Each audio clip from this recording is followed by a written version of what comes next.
Hi guys, my name is Natalia and welcome back to my channel. So it's really hot in Korea right now. I honestly try to not go out unless I literally have to, and then if I do go outside, I always take with me this little fan just so I don't die from overheating myself. It's honestly terrible. I will be honest, I hate summer. It's my least favorite season. I just do not like hot weather. It makes me feel like I cannot breathe. I get all sweaty. It's just the worst.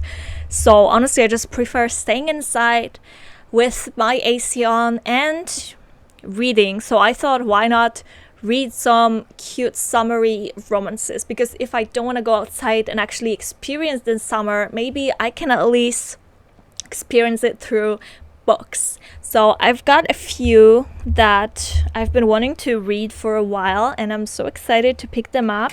The first one was released this year actually. It's Emily Henry's newest book, Great Big Beautiful Life. I've honestly seen mixed reviews about this book. Some people love it so much, they think it's Emily Henry's best work yet. And then there are some people that were quite disappointed. So yeah, the reviews are mixed. I don't know what to expect, but we'll see. Then the second book that I definitely will be reading, because I already borrowed it through Libby and it's waiting for me on my Kindle. I will be reading Just for the Summer by Abby Jimenez, and I'm really excited because I've heard so many great things about this book. So many people love it. It is part of a series, part of your World series. But technically, you don't have to read the series in this exact order. You can just read these books as standalones, but it is recommended to read them in this order. So, A Part of Your World, Yours Truly, Just for the Summer, because these books are connected in little ways. So, I personally appreciate that. I've already read Part of Your World and Yours Truly, and I really enjoyed both of them.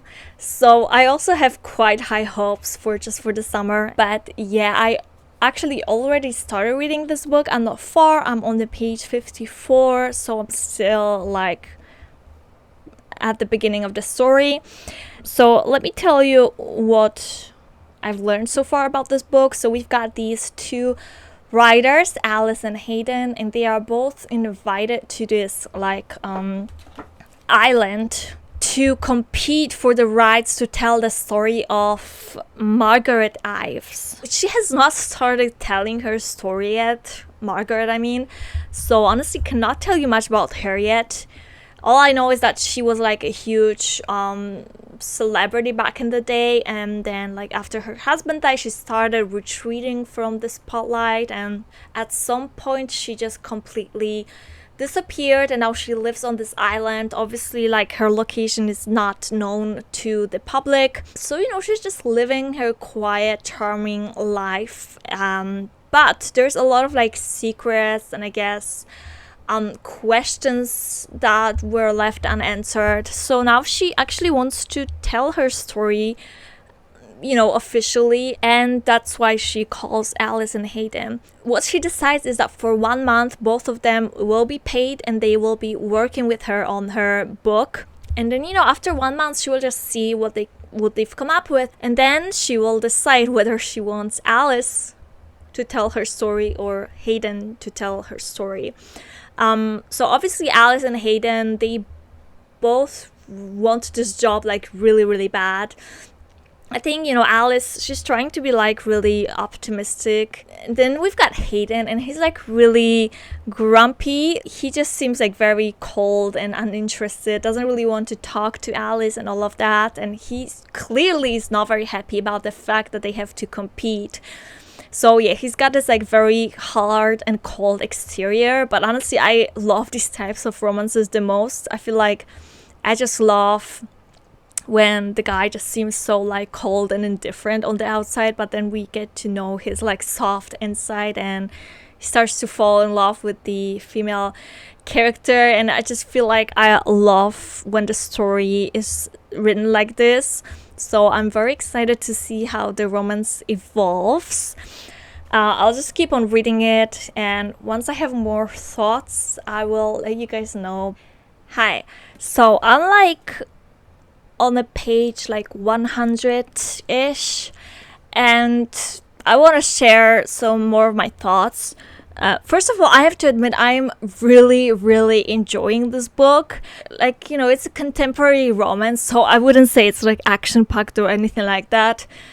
But I love the vibes. I really like the characters, and I'm just like really intrigued by the story, and I just want to keep reading it, to be honest. Like, that's how much I am enjoying it. And I do like that, you know, Emily Henry tried something different with this book, like adding this story within story format. So we've got this Margaret story, and obviously on the other side we've got the romance. I mean, you know, it's like a slow burn, so they're not really having any romance yet, but they are getting to know each other, and I have to say their chemistry is crazy. They are so good together and like so entertaining to read about. First, let's talk about Hayden. He's got this like classic grumpy, guarded vibe, but like you can tell that inside he's just a soft, sweet guy. You just need to like crack him open,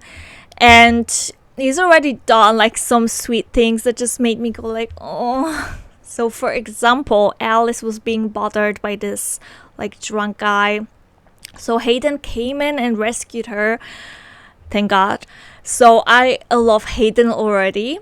And Alice, she's like the literal opposite of him. So she has this like very social, very optimistic personality, but for some reason they work so great together. I guess they say that opposites attract for a reason. I feel like it is so true in this case. They are the opposites of each other, but they work so well together. But I will say it's kind of funny that wherever Alice goes, she always bumps into Hayden. Like, I know that this is a small island and they are bound to sometimes bump into each other, but every time, why does it happen every time? What are the odds? I know this is like a thing that happens very often in rom-coms. Obviously they need to meet like multiple times for the relationship to develop, but it's just funny to me. Like, I couldn't help but laugh that everywhere she went, she would end up meeting him. As you can tell, it is like nighttime already, so I'll probably go to bed and I'll read a bit before bed, and I guess I'll just update you tomorrow once I have some more thoughts.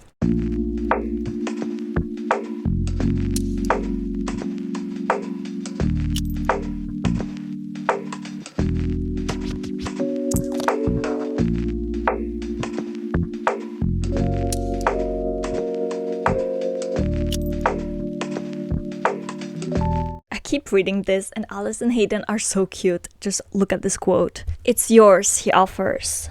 I laugh. "Oh, I can have the world? Mine," he says. "Yeah, you can have mine." They are so cute!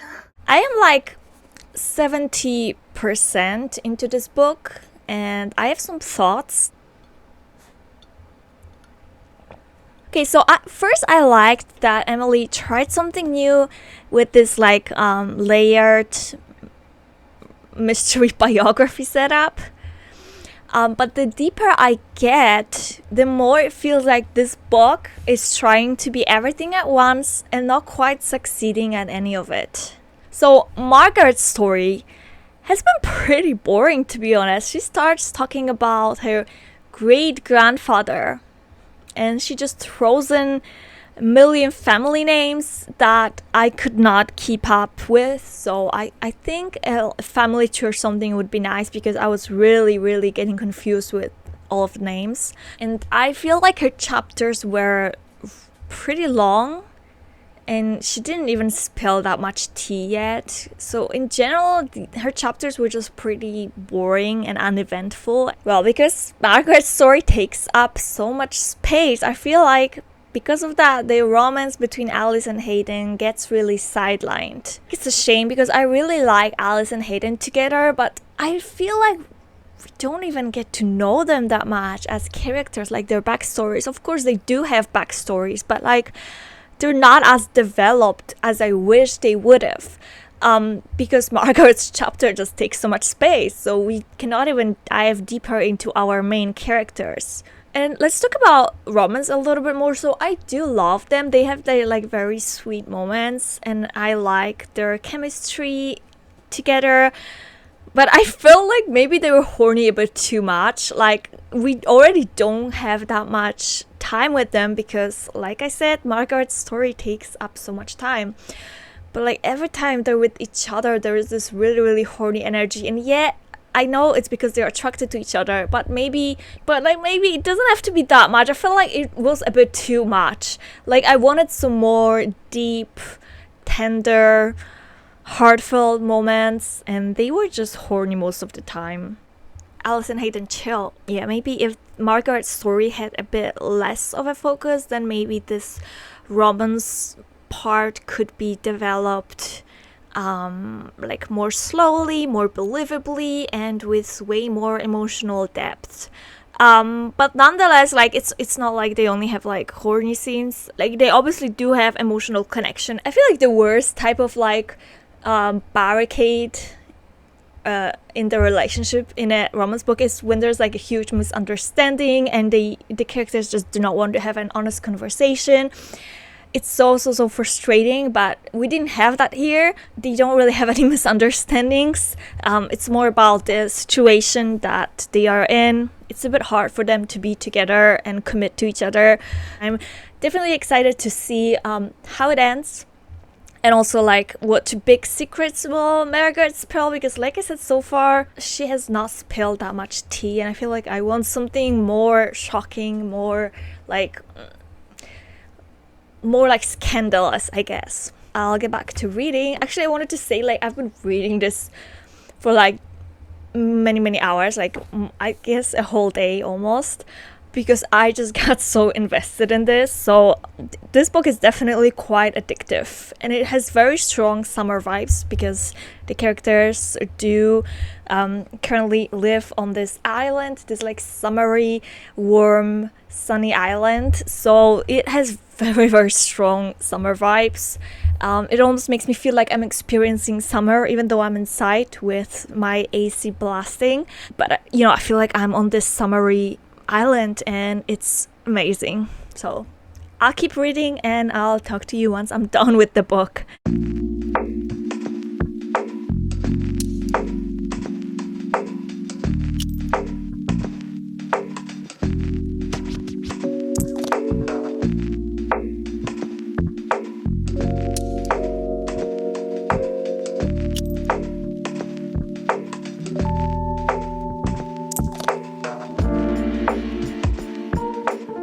I've officially finished Great Big Beautiful Life.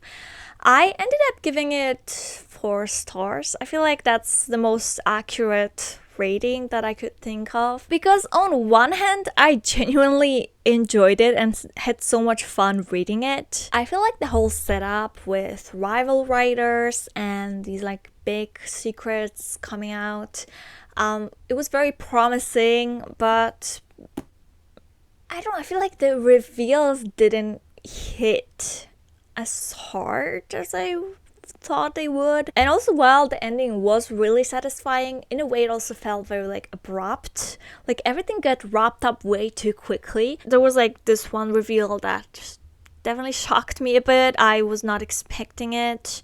But like other than that, I feel like Margaret's life would be a lot more juicier than it actually was. I don't know. So like I said, I did love the romance. I love the setting of the book. But I definitely wish that Emily Henry focused on Alice and Hayden a little bit more. And like she wouldn't focus so much on Margaret. Still, in a way I respect that she was trying to do something different. It's definitely like a departure from her other books. I admire her for trying to get out of her comfort zone. That said, I still think she needs to work on like blending different genres if she wants to do something like this in the future again. But you know, hey, it was still an Emily Henry book, so it was still really cute, heartwarming, very well written, and overall I really enjoyed it. And yeah, it was just a nice quick summer read. So next up we've got Just for the Summer,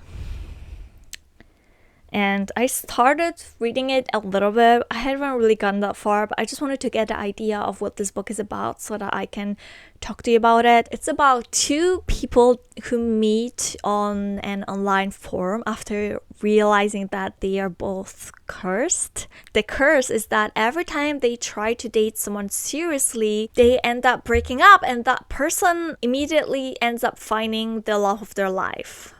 Brutal.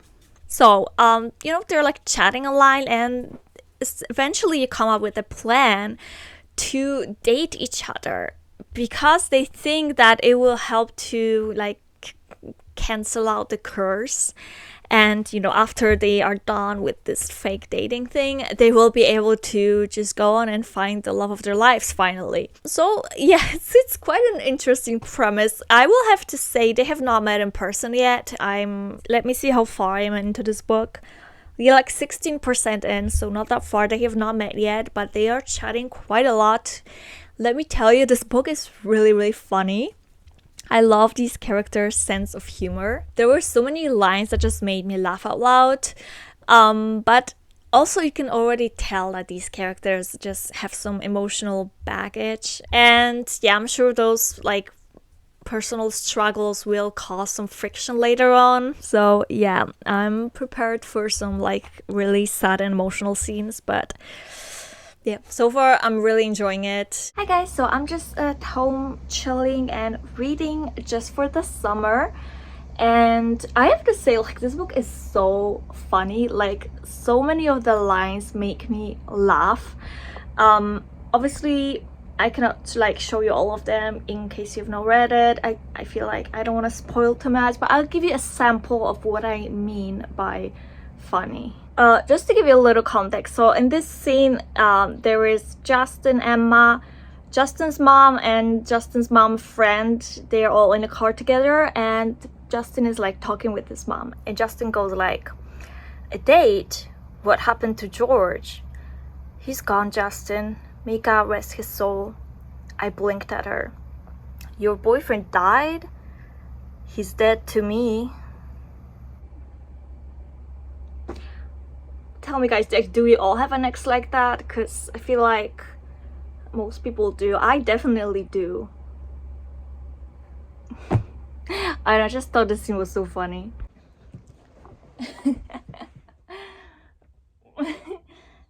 Hello, my little baby. Hello. Do you want to say hi? Hi. Her name is Yippee. Yippee? Yippee? My little baby girl. Yippee.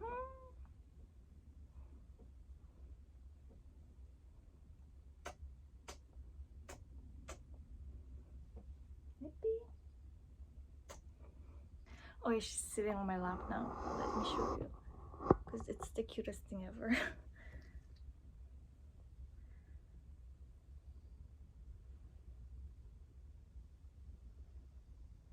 Currently I'm reading the last book in the series, which is Just for the Summer, and so many characters from the previous two books make appearances, and it makes me so happy. And I definitely recommend to read it as a series, even though you don't have to. I just feel like it makes this experience so much more fun. But also, like, this book, it is a cute summer romance, but also it's a lot darker than what I was expecting. Dark in a way, it just deals with a lot of family issues, trauma, mental health.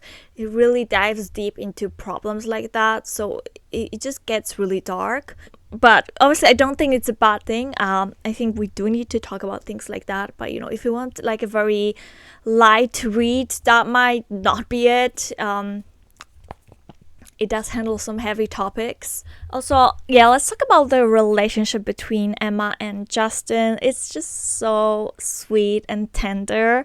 I don't know, there's just something so pure about their love. And Justin is just another man written by Abby Jimenez that I just couldn't help but fall in love with. So far I've only read this series by Abby Jimenez. I have not read her other books, but all the men that she's written in this series are just walking green flags. Like, they're just like too good to be true. Just men written by women are something else. And I also love the dynamic with some of the side characters. So we've got Maddie, who is Emma's best friend, and they're almost like sisters. I mean, quite almost literally, because Maddie's parents were Emma's foster parents. So that's how they met. And they are really, really close. And you can just tell how much they care about each other, especially Maddie. Like, I feel like anyone would kill for a best friend like her. Just, you can tell how much she cares about Emma, and it's beautiful. I also like Justin's relationship with his siblings. Just, you can tell he's such a good brother, and even though he's having a hard time, because he basically has to take care of his siblings alone now because his mom is going to prison. So yeah, obviously it's not easy for him. He has to take care of 3 of his siblings, but you can just tell how much he loves them. I am like nearing the end of this book, but I guess I'll just finish reading it and then wrap it up with some like finishing thoughts that I have about this book. I finished reading just for the summer, so I want to like sum up all of my thoughts and end this video. Did I struggle to understand Emma at times? Yes, but also she has been through so much trauma that I've never experienced myself, so it's hard for me to understand her. But she did end up owning up to this. Like, she actually started therapy. You know, she saw that she has this problem, which according to her was avoidant attachment style. I don't know, she might have some like other mental illnesses. She just really started to work through all of her trauma. So I really admire her for that she had enough strength to actually be like, something's wrong with me, obviously. And there's this one quote that Emma said that really stuck with me. In a world where you can choose anger or empathy, always choose empathy. Let's say every time I wanted to be kind of angry at Emma for behaving this or that way, I would always remind myself, choose empathy. Because she thought she was like doing the good thing. Like, she didn't want to burden Justin with all of her mental problems. She just didn't think that she is ready to love him.